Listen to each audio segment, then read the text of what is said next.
Pemirsa, ketidakpastian politik domestik Amerika Serikat hingga gejolak di Timur Tengah kembali meningkatkan ketidakpastian secara umum di Amerika Serikat.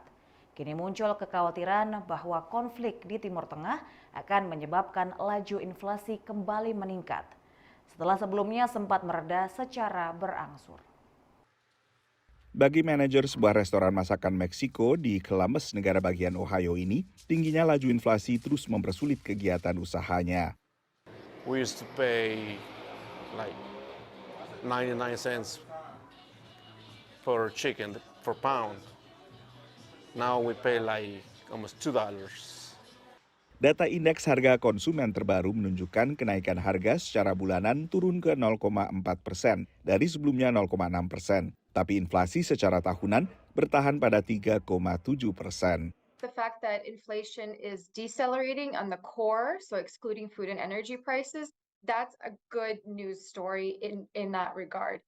The fact that inflation is still, more than double the Federal Reserve's 2% target, and the fact that prices are still high for consumers and households, that's the bad news. Tingginya laju inflasi yang pertama disebabkan gangguan rantai pasok akhirnya diperparah dengan dimulainya perang di Ukraina pada awal 2022.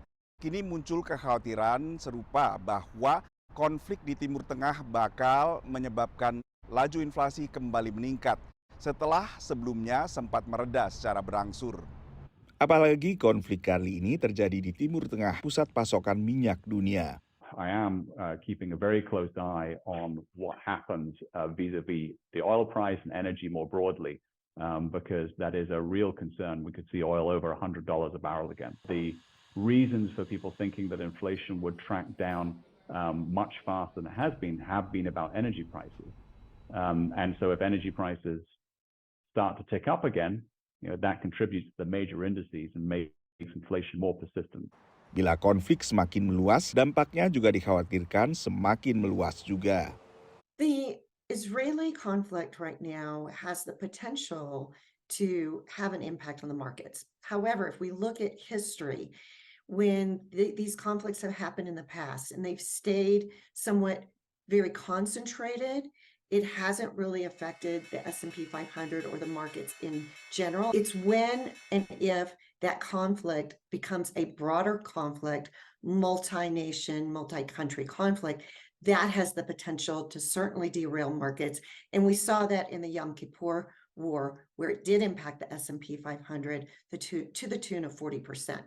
Satu dampak lain menurut analis, ketidakpastian akibat konflik di Timur Tengah juga memperkecil kemungkinan Bank Sentral AS atau Federal Reserve menaikkan suku bunga acuan sebelum akhir tahun. Dari Washington DC, Nova Purwadi dan tim VOA.